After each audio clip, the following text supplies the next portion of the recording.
Hari ini kita akan belajar functional text. Ini adalah pelajaran bahasa Inggris kelas 10 SMA atau SMK dan juga MA.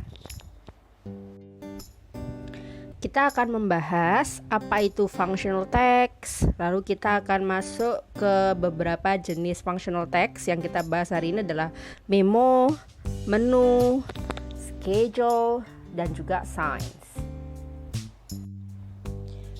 Functional text dalam bahasa Inggris didefinisikan sebagai sebuah teks yang memberikan informasi mengenai sesuatu hal di dalam kehidupan sehari-hari. Contoh functional text antara lain adalah pengumuman, iklan, undangan, poster film, resep, ulasan produk, ulasan aplikasi, pedoman teknis dari penggunaan produk, dan lain sebagainya. Jadi functional text ini ada banyak sekali ya contohnya, tetapi khusus untuk hari ini kita hanya akan membahas beberapa saja, yakni memo, schedule, menu, dan sign. Kita mulai dengan membahas contoh functional text yang pertama, yakni memo. Kita mulai dari pengertiannya ya. Memo adalah singkatan dari memorandum yang merupakan pesan ringkas, yakni pesan yang ditulis seseorang dengan singkat, jelas, dan mudah dipahami. Dalam penggunaannya, memo ada yang bersifat resmi dan ada yang bersifat pribadi atau tidak resmi. Fungsi memo. Memo dibuat untuk berbagai tujuan, yaitu yang pertama memberikan informasi atau topik tertentu, yang kedua mengkomunikasikan tentang perubahan, yang ketiga memperkenalkan ide baru, yang keempat mengkonfirmasi hasil pembicaraan atau persetujuan, dan yang terakhir adalah meminta informasi atau tindakan. Struktur memo. Sebuah memo umumnya memiliki 3 bagian struktur atau kita sebut dengan generic structure ya, struktur itu ya. Generic structure-nya adalah yang pertama pembukaan, berisi nama orang yang menerima memo, nama pengirim, tanggal dibuatnya atau ditulisnya memo, dan juga subjek atau topik yang dibahas. Yang kedua, isi pesan, berisi pesan singkat, padat, dan jelas. Yang ketiga, penutup, biasanya berisi tanda tangan atau nama, itu kurang ya hurufnya, nama si pembuat memo.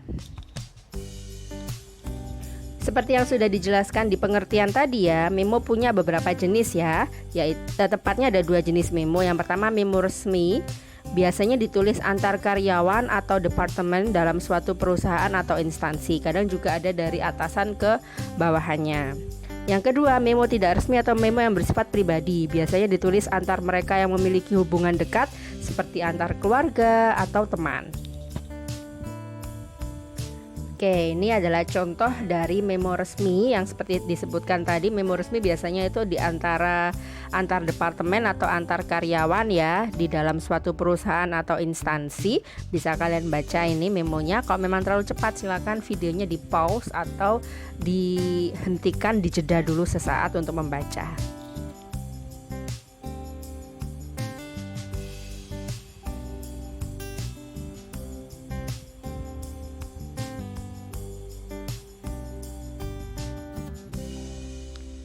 Yang berikutnya adalah contoh memo tidak resmi yang seperti saya sebutkan tadi. Memo ini biasanya antar teman, antar saudara. Silakan kalian baca dan pelajari ya.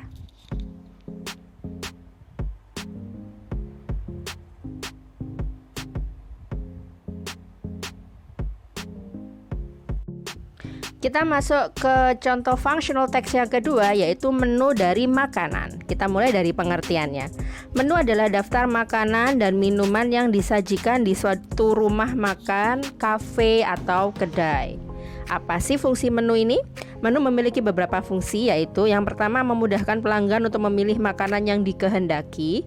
Yang kedua, mengetahui bahan apa saja yang ada di setiap makanan, karena biasanya dituliskan ya apa saja di dalam menu atau makanan tersebut. Yang ketiga, mengetahui harga setiap makanan. Dan yang selanjutnya, memberi ilustrasi atau gambaran akan makanan atau minuman yang disajikan di rumah makan atau kafe atau kedai tersebut. Ini adalah contoh menu makanannya ya, silakan kalian pelajari.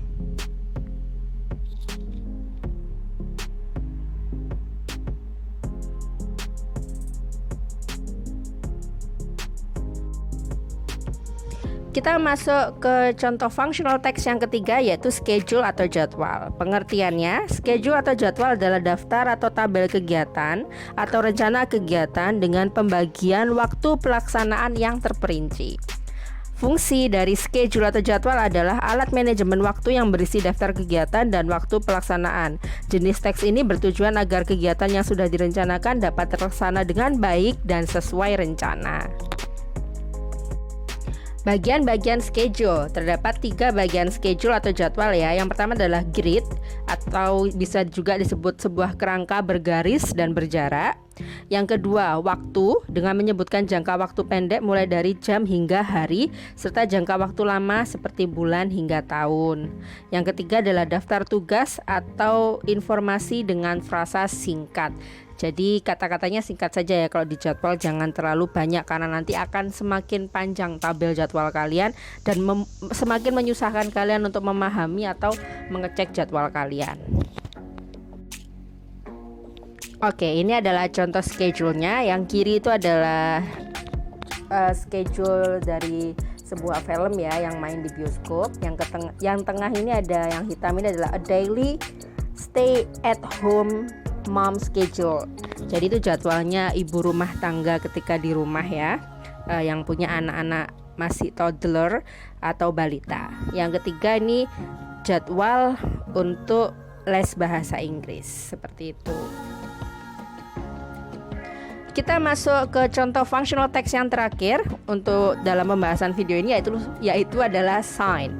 Pengertian, menurut Wikipedia, sign atau tanda adalah segala jenis grafik visual yang dibuat untuk menampilkan informasi kepada audiens tertentu. Fungsi dari sign adalah untuk berkomunikasi, menyampaikan informasi yang dirancang untuk membantu penerima dengan pengambilan keputusan berdasarkan informasi yang diberikan. Jadi setelah kalian melihat sign atau tanda ya yang ditempel di suatu tempat, kalian nanti kan bisa berpikir apa yang harus kalian lakukan setelah membaca sign tersebut. Ini adalah beberapa contoh sign atau tanda yang mungkin kalian sering temui di kehidupan sehari-hari ya, di sekolah, di mall, di gedung-gedung perkantoran ya, di jalan. Tanda-tanda ini sering kalian temui dan kalian pasti sudah tahu artinya. Akhirnya selesai sudah video kita hari ini terkait materi functional text. Kita sudah belajar memo, kita sudah belajar menu, schedule, dan yang terakhir tadi kita juga sudah mempelajari sign. Semoga video ini bermanfaat dan bisa menambah pengetahuan kalian. Jangan lupa untuk like, komen, dan share di video ini ya. Juga yang belum subscribe, jangan lupa subscribe ke channel Teacher Widianti. Terima kasih, sampai berjumpa di video berikutnya. Wassalamualaikum warahmatullahi wabarakatuh.